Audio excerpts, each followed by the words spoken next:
Hello everyone, I am Priyanka Gaur. Welcome back to my channel learning with pace. आज की video में हम बात करेंगे स्टेजेस ऑफ डेवलपमेंट के बारे में।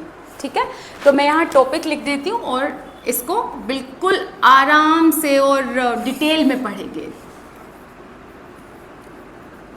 Stages of development. ओके जी, तो सबसे पहले जो स्टेज आती है that is prenatal stage. अच्छा, एक चीज़ और है, आगे स्टेजेस को बताने से पहले मैं एक चीज़ ये बता दूं कि जितनी भी स्टेजेस मैं यहाँ लिखूंगी, ये जो स्टेजेस है ये जनरल है, किसी एक साइकोलॉजिस्ट ने ये नहीं दी है। ठीक है, तो सबसे पहले हम लिख लेते हैं सारी स्टेजेस के नाम, फिर उसका हम जो है टाइम पीरियड या फिर ईयर्स डिवाइड करेंगे। फिर दूसरी स्टेज है infancy stage, third one is childhood, fourth one is adolescence, and the fifth one is adulthood. Okay, अब इन स्टेजेस में एक आपको चीज़ समझनी है कि ये जितनी भी स्टेजेस हैं ये एक दूसरे से जो है कनेक्टेड भी हैं और इनकी अपनी अलग अलग कैरेक्टरिस्टिक्स भी हैं। राइट, एक तो आपको ये चीज़ समझनी है। दूसरी चीज़ आपको ये समझनी है, जब बच्चा एक स्टेज से दूसरी स्टेज पर, दूसरी से तीसरी स्टेज और तीसरी से चौथी और पांचवी स्टेज पर जब जाता है तो ये बच्चा जो है ना वो एब्रप्ट चेंजेस नहीं करता अपने अंदर, या फिर जो भी इनके अंदर डेवलपमेंट होते हैं वो सडन नहीं होते हैं, बल्कि एक स्टेज से जब बच्चा दूसरी स्टेज में जाता है वो एकदम ग्रेजुअल प्रोसेस होता है। एक तो ये चीज़ आप ध्यान रखेंगे। ओके, अब वन बाय वन इसका ईयर या टाइम पीरियड समझते हैं। देखो, प्री का मतलब क्या होता है, बिफोर। नेटल का मतलब क्या होता है, बर्थ। ओके, प्री का मतलब क्या हो गया, बिफोर, जिसे हम हिंदी में कहते हैं पहले, एंड नेटल का मतलब होता है बर्थ। तो इसका मतलब we are talking about the time period of before birth और द कॉन्सेप्शन टाइम पीरियड। ठीक है, जब बच्चा जो है मदर के वूम में होता है या फिर बिफोर बर्थ का जो टाइम पीरियड होता है उसको हम क्या कहते हैं, प्री नेटल स्टेज कहते हैं। इन्फेंसी की अगर हम बात करें तो बर्थ से लेकर when the child is turning 2 years old, मतलब जन्म से लेकर 2 साल तक का बच्चा इन्फेंसी स्टेज में आता है। Then if we are talking about childhood, this stage is actually being divided into 2 sub stages. The first one is early childhood. Childhood के भी आप 2 सब स्टेजेस पढ़ेंगे, एक तो है early childhood and the other one is letter childhood. अगर हम अर्ली चाइल्डहुड की बात करें so the time period is 2 years से लेकर 6, मतलब 2 से लेकर 6 साल का जो बच्चा होगा वो अर्ली चाइल्डहुड में आएगा। एंड अगर हम लेटर की बात करें तो 6 years से लेकर 11, और बहुत सारी जगह पर है, और कई बार सीटेट ने ये जो है 6 to 11 भी दिया हुआ है, कई बार सीटेट ने 7 to 12 या फिर 7 to 11 भी दिया हुआ है। ठीक है, तो कई बार आप 11 या फिर 12 ये पढ़ेंगे। तो ये चीज़ आपको ध्यान रखना है कि ऊपर नीचे अगर होता है तो आपको समझ के चलना है। अगर 6 to 11 दिया है तो भी लेटर चाइल्डहुड है, और अगर 7 to 11 या 7 to 12 दिया गया है या फिर 6 to 12 दिया गया है तो लेटर चाइल्डहुड पढ़ेंगे। समझ गए ना। ये एक्चुअली क्या है कि सीटेट ने एक बार ये एज दी थी, एक बार ये दी थी, तो इसीलिए हम दोनों ही साथ में लेकर चलेंगे। तो थोड़ा ऊपर नीचे होगा तो वो हमें थोड़ा सा दिमाग ध्यान में रखना है कि 6 साल से 11 साल या फिर 6 से 12 साल तक का जो बच्चा है वो लेटर चाइल्डहुड में आएगा, या फिर ये कह लो 7 से 11 या 7 से 12 साल का बच्चा लेटर चाइल्डहुड टाइम पीरियड में आएगा। ठीक है, और अगर हम एडोलेसेंस की बात करें तो ये फिर वही बात आ जाती है, या तो 11 से चलेगा या 12 से चलेगा। तो 12 साल से लेकर 18 साल तक का जो टाइम पीरियड होगा बच्चे का वो क्या होगा, एडोलेसेंस में आएगा। एंड अगर हम एडल्टहुड की बात करें तो when the child is 18 years old, eight the same time जितने भी इससे अबव एज वाले होंगे वो एडल्टहुड में आएंगे। ठीक है, अब इन स्टेजेस को हम लाइन बाय लाइन मतलब इन डिटेल पढ़ेंगे। ठीक है, तो आज हम बात करेंगे प्री नेटल स्टेज की एंड इन्फेंसी स्टेज की। तो मैं यहाँ पर लिख देती हूँ prenatal stage. Prenatal stage या प्री नेटल टाइम पीरियड, जैसे कि मैंने आपको बताया था, ये टाइम पीरियड कौन सा होता है? Before birth, when the child is in the womb, okay. तो वहीं से बच्चे का डेवलपमेंट शुरू हो जाता है। तो हमने डेवलपमेंट के प्रिंसिपल में भी ये बहुत बार पढ़ा है कि जो डेवलपमेंट है वो स्टार्ट होता है from the time of conception, मतलब जब बच्चा मदर के वूम में होता है तब से लेकर डेवलपमेंट स्टार्ट हो जाता है। एक तो आपको ये चीज़ ध्यान रखनी है, ठीक है। दूसरी चीज़ आपको इसमें ये ध्यान रखनी है कि इसका अगर हम स्पैन देखें, मतलब प्री नेटल का जो टाइम पीरियड है इसका कई बार स्पैन भी सीटेट पूछ लेता है और आया भी हुआ है ये क्वेश्चन।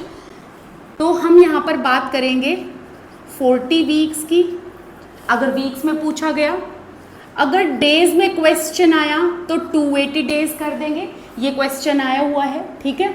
और अगर मंथ्स में आया तो 9 मंथ्स। हालांकि कुछ बच्चे 7-8 मंथ्स में भी बोर्न होते हैं, बट यहाँ पर हम जनरल बात करें तो प्री नेटल स्टेज का जो जनरल जो हम जनरल स्पैन देखते हैं that is in weeks 40, in days 280 and in months it is 9 months, okay. तो और ये क्वेश्चन ऑलरेडी आया भी हुआ है जो आपको ध्यान में रखना है, ओके जी। The next thing that you have to remember is कि प्री नेटल स्टेज में भी जब बच्चा मदर के वूम में होता है तब बच्चे की रैपिड ग्रोथ होती है। क्या होती है? रैपिड ग्रोथ होती है। Rapid growth in what sense? जैसे कि हाइट में बच्चा बढ़ जाता है, ठीक है, साइज एंड वेट।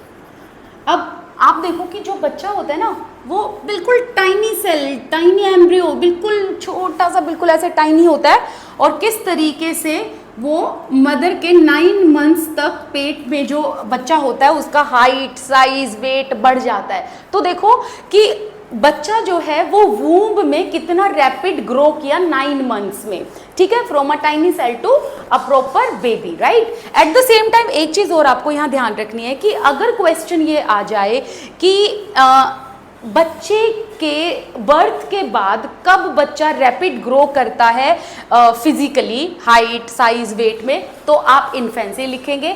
और अगर बिफोर बर्थ आ जाता है तो आप प्री नेटल लिखेंगे कि जन्म लेने से पहले जो बच्चा है वो प्री नेटल स्टेज में काफ़ी हद तक जो है रैपिड ग्रोथ कर लेता है, ओके। तो ये भी चीज़ आपको ध्यान रखनी है। Now next thing that you have to remember is कि इस टाइम पीरियड में मदर को प्रॉपर केयर रखनी पड़ती है, तो जिसे कहते हैं prenatal care. Why?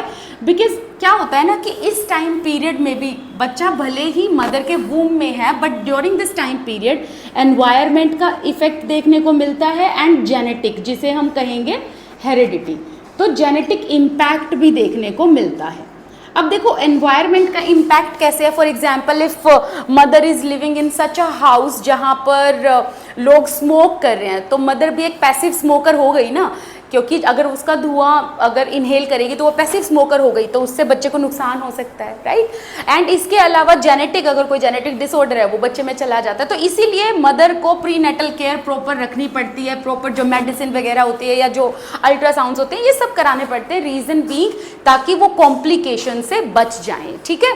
Next thing, इस स्टेज को 3 स्टेजेस में डिवाइड किया गया है, ठीक है। कैसे 3 स्टेजेस में? अब जो भी स्टेजेस है 3 उनको आपको बस नाम याद रखना, उनके उन स्टेजेस के अंदर क्या होता है वो आपको ध्यान में नहीं रखना, ठीक है।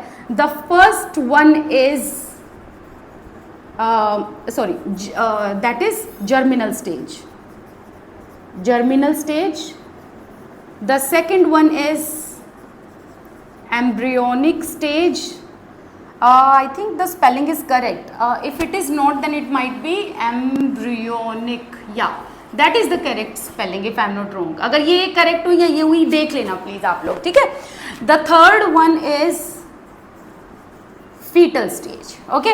तो ये चीज आपको यहाँ पर प्रीनेटल स्टेज में ध्यान रखनी है। इससे ज्यादा इससे क्वेश्चन आते नहीं है। अगर सीटेट के क्वेश्चंस ज्यादातर देखे गए हैं यहाँ पर, यहाँ से कम आते हैं। सबसे ज्यादा जो क्वेश्चंस आते हैं सीटेट में या अदर टेट में इन्फेंसी, चाइल्डहुड एंड एडोलेसेंस से आते हैं, जिनको हम बहुत अच्छे डिटेल में भी पढ़ेंगे, ठीक है। ये तो बात हुई प्री नेटल स्टेज की। अब हम बात करते हैं इन्फेंसी स्टेज के बारे में, ठीक है। चलिए बात करते हैं इन्फेंसी स्टेज के बारे में। इन्फेंसी स्टेज, इसका टाइम पीरियड मैंने आपको ऑलरेडी बताया है बर्थ से लेकर जब बच्चा 2 साल तक का हो जाता है उसको हम इन्फेंसी स्टेज कहते हैं। यहाँ से एक क्वेश्चन आया हुआ है नियोनेटल वर्ड के ऊपर। What is neonatal? नियो का मतलब होता है न्यू, नेटल का मतलब होता है बर्थ। सो दैट मीन्स कि जब बच्चा बर्थ लेता है, I mean when that moment he comes into this world, उस टाइम पीरियड से लेकर या तो 4 हफ्ते या कई कई जगह पर 2 हफ्ते लिखा हुआ मिलेगा आपको, 2 वीक्स या 4 वीक्स आपको देखने को मिलेगा। इस टाइम पीरियड को नियोनेटल कहा जाता है। ठीक है, तो जब बच्चा जन्म लेता है तब से लेकर जब वो 4 हफ्ते तक का या 2 हफ्ते तक का, 2-3 हफ्ते तक का हो जाता है, उसको नियोनेटल पीरियड कहते हैं। जब आप गूगल पे देखोगे तो गूगल पे टाइम पीरियड बर्थ से लेकर 4 वीक्स दिया हुआ है। जब आप किसी अलग अलग बुक्स में पढ़ोगे तो अलग अलग बुक्स में आपको 2 वीक्स तक का भी टाइम पीरियड दिया हुआ है। तो मैं इसलिए आपको दोनों बता रही हूँ कि अगर क्वेश्चन आ गया तो आपको याद होना चाहिए। लेकिन अगर वैसे तो ऐसा नहीं होगा कि सीटेट जो है आपको 4 और 2 दोनों ही वीक्स लिख कर दे दे, लेकिन अगर ऐसा हुआ भी तो I highly suggest you to go ahead with the 4 weeks, right. तो जब बच्चा बर्थ ले लेता है तब से लेकर जब वो 4 हफ्ते तक का होता है, इस पीरियड को हम नियोनेटल पीरियड कहते हैं। ठीक है, नियो का मतलब न्यू एंड नेटल का मतलब होता है बर्थ। ऑलराइट, अब अगर हम इस टाइम पीरियड में देखें, बच्चा छोटा है, डिपेंडेंट है, राइट। वो डिपेंड होता है, डिपेंड किस पर होता है? अपनी मदर पर। ठीक है, अब मदर क्या है उस बच्चे के लिए? प्राइमरी केयर गिवर है। ठीक है, तो मदर के साथ बच्चे का एक सेंस ऑफ ट्रस्ट डेवलप हो जाता है। एक एक चीज़ आपको ध्यान रखनी है कि इस टाइम पीरियड में बच्चा जो है डिपेंड होता है किस पर? अपनी मदर पर या जो भी उसके घर में जो है लोग होंगे। लेकिन अगर हम जनरली देखें तो बच्चा जो है मदर पर ज़्यादा डिपेंडेंट होता है, और मदर क्या होती है उसके लिए? प्राइमरी केयर गिवर होती है। तो ये याद रखना, who is the primary care giver in the family? That is mother only. ठीक है, और मदर के साथ बच्चे का एक सेंस ऑफ ट्रस्ट डेवलप हो जाता है, एक विश्वास डेवलप हो जाता है। आप देखा भी होगा ना कि जब बच्चा किसी अनजान आदमी की गोदी में है तो रोता है, जैसे ही मदर की गोदी में आ जाता है बच्चा जो है चुप हो जाता है, राइट। तो सेंस ऑफ ट्रस्ट डेवलप कर लेता है। इसी चीज़ के ऊपर एरिक एरिक्सन ने एक बहुत इंपॉर्टेंट चीज़ बोली। एरिक एरिक्सन ने कहा, इनकी भी 8 स्टेजेस हम पढ़ेंगे। एरिक एरिक्सन ने कहा कि जो ये सेंस ऑफ ट्रस्ट बच्चे का डेवलप होता है ये बेस्ड होता है रिलायबिलिटी से। ठीक है, रिलायबिलिटी का मतलब क्या होता है? When we rely on the other person, मतलब जब हम उस पर विश्वास करते हैं। तो बच्चा इस टाइम पीरियड में सबसे ज़्यादा विश्वास और ट्रस्ट किस पर करता है? अपनी मदर पर। ठीक है, मदर सारा दिन उसका ध्यान रखती है, उसको फीड करती है, राइट। तो जो है एरिक एरिक्सन ने कहा है कि जो मदर के साथ उसका ये जो ट्रस्ट वाला बॉन्ड डेवलप होता है, it happens because of reliability. ठीक है, तो ये क्वेश्चन आया हुआ है ऑलरेडी। तो छोटी छोटी चीज़ें आपको ये ध्यान रखनी है क्योंकि सारी की सारी चीज़ें बहुत ही ज़्यादा इम्पोर्टेंट है, राइट। अब देखो यहाँ पर जैसे ही बच्चा जन्म लेता है वो किसके कांटेक्ट में आता है? अपनी फैमिली के कांटेक्ट में आता है। तो जो फैमिली है ना वो उसका प्राइमरी सोशलाइजेशन करती है बच्चे का। ठीक है, और अगर इसमें से भी क्वेश्चन आ गया सबसे पहले फैमिली में हम मदर को रखेंगे, ये चीज़ ध्यान रखनी है आपने। ओके, इस टाइम पर बच्चा जो है वो इमिटेट करता है सबको। इमिटेट का मतलब क्या होता है? कॉपी करना। इसीलिए इस स्टेज को इमिटेटिव स्टेज भी बोला जाता है। और कई कई बुक में आपको देखने को मिलेगा इन्फेंसी स्टेज को टोडलर भी बोला गया है, टोडलर स्टेज या टोडलर एज। तो ये छोटी छोटी चीज़ें अगेन मैं बार बार बोल रही हूँ क्योंकि ये क्वेश्चंस आए हुए हैं। हर जो भी मैं यहाँ करा रही हूँ वो सब पिछले जो भी क्वेश्चंस पेपर्स हैं उनको उठाकर प्रॉपर्ली उनका एक नोट्स बनाकर तब आपके सामने ये मैं चीज़ें प्रेजेंट कर रही हूँ, राइट। तो बच्चा जो है इस टाइम पर इमिटेट करता है फैमिली मेम्बर्स को, एंड इसीलिए इस स्टेज को इमिटेटिव स्टेज भी बोला गया है, राइट। ओके जी, द नेक्स्ट थिंग इज कि इस टाइम पीरियड में बच्चा बैबल करना शुरू कर देता है ना। सबसे पहले वो बैबल करता है। बैबल में भी सबसे पहले आप क्या समझोगे? पहले वो वर्ड सुनता है, उसके कानों में आवाज़ें जाती हैं, फिर धीरे धीरे वो बैबल करना शुरू करता है। बैबल क्या होता है? रेपिटेशन ऑफ साउंड, जैसे बा बा डा डा, राइट, इस तरीके से माँ, ये बैबलिंग होती है। फिर धीरे धीरे बच्चा जो है बोलना शुरू करता है, सिंगल वर्ड में, फिर सेंटेंसेस में। तो इस टाइम पीरियड में बच्चा जो है बैबलिंग करने लगता है, राइट। एक चीज़ ध्यान रखना, एक ना बहुत फेमस साइकोलॉजिस्ट थे वैलेंटाइन, जिन्होंने ये बोला था कि इन्फेंसी एक बहुत ही इम्पोर्टेंट टाइम पीरियड है लर्निंग का, ठीक है। It is one of the most important time periods when it comes to learn. तो वैलेंटाइन ने ये बोला था कि ये इन्फेंसी जो है ये इम्पोर्टेंट स्टेज है लर्निंग के लिए, ठीक है। नेक्स्ट आपको एक चीज़ ध्यान रखनी है यहाँ पर, इस टाइम पर बच्चा क्रोल करना, फिर क्रोल के बाद जो है वो स्टैंड करना सीख जाता है, फिर चलने लग जाता है, फिर दौड़ने भी लगता है। तो यहाँ पर इस टाइम पीरियड में चीज़ें ये सब बच्चा सीख जाता है। फिर इसके बाद आप प्रिंसिपल याद रखेंगे डेवलपमेंट का, and that was the principle of direction. आपको प्रिंसिपल ऑफ डायरेक्शन इसी टाइम पीरियड में देखने को मिलेगा, जैसे कि एक तो है सिफेलोकॉर्डल एंड प्रॉक्सिमोडिस्टल। ये भी बहुत अच्छे से हमने पढ़ा हुआ है। सिफेलोकॉर्डल क्या है? टॉप टू बॉटम, कि बच्चा आप ग्रो कर रहा है, पहले हेड संभालेगा, फिर अपना नेक, एंड देन जाकर उसकी लेग्स डेवलप होंगी।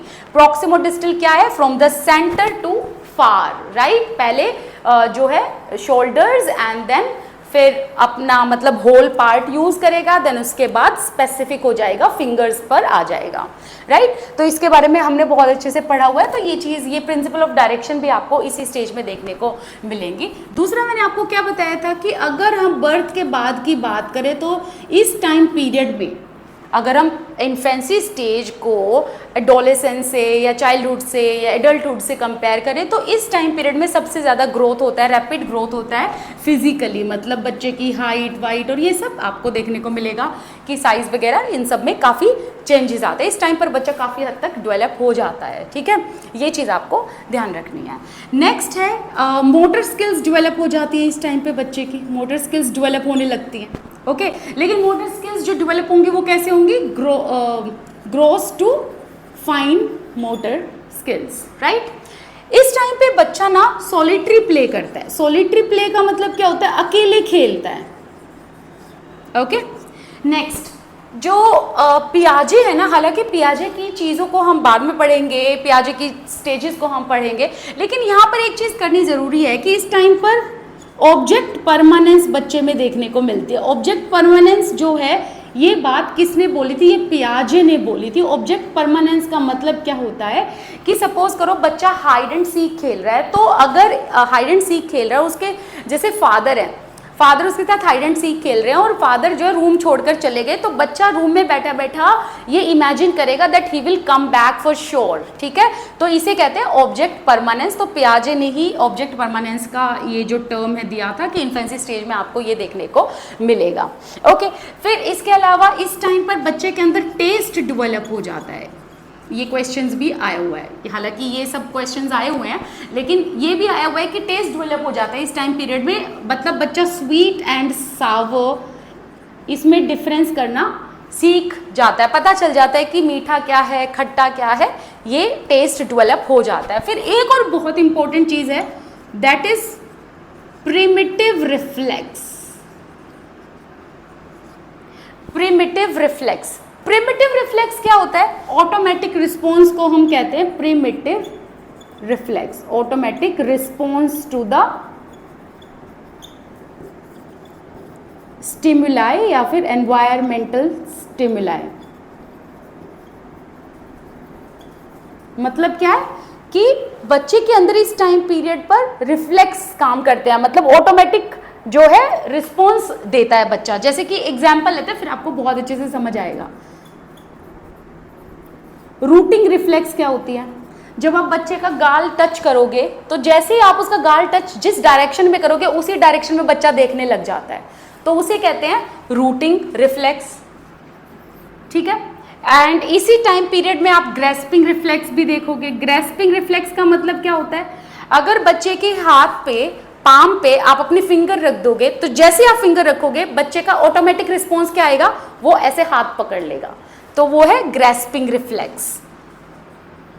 एक है क्राइंग, जैसे ही बच्चे को भूख लगी वो रोता है, जैसे ही बच्चा डिस्कम्फर्ट फील हुआ वो रोएगा, उसे कहते हैं क्राइंग रिफ्लेक्स। मतलब वो अपना जो भी है अपनी नीड्स वगैरह को कैसे शो करता है, क्राइंग। और इसी क्राइंग से एक वर्ड और निकलता है, दैट इज, एक जो इसमें एक इंपॉर्टेंट चीज आ जाती है, बेसिक इंस्टिंक्ट।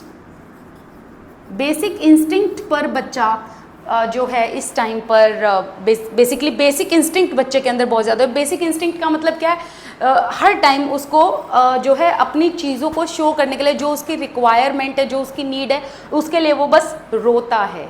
ओके, तो रोता है, जैसे कि फॉर एग्जाम्पल भूख लगी तो रो लिया, अब उसे सोना है तो रोएगा, ठीक है। एंड ये सब चीज़ें आपको देखने को इस टाइम पीरियड में मिलेंगे। और बेसिक इंस्टिंक्ट वाला भी क्वेश्चन एक बार पूछा जा चुका है। एंड एक और चीज़ है, इस टाइम पीरियड में ना आपको देखने को मिलेगा कि बच्चे के अंदर मोरालिटी लैक करती है, lack of morality. Lack of morality का मतलब क्या है, इस टाइम पर बच्चे को थोड़ी ना पता होता है कि क्या सही है क्या गलत है, तो जो इन्फेंट्स होते हैं उनके अंदर लैक ऑफ मोरालिटी देखने को आपको मिलेगी। तो आज के लिए बस इतना ही, और अगर कोई डाउट है आपको तो मुझे आप कांटेक्ट कर सकते हैं। एट द सेम टाइम हम लोग जो है इस स्टेज को बहुत ही अच्छे से कंप्लीट करेंगे सेपरेट वीडियो में। जैसे कि अगर मैं चाइल्डहुड की बात करूं तो वो हम अलग सेपरेट वीडियो में करेंगे, and then followed by adolescence and then the adulthood period. इसके अलावा आप मुझे सपोर्ट कर सकते हैं by giving a like to this video. I mean you just need to really give a thumbs up, and that doesn't cost anything, it is just free of cost. At the same time you can leave your opinions in the comment sections, and अगर आपको कुछ समझ नहीं आया तो भी आप मुझे कॉन्टेक्ट कर सकते हैं। Thank you so much.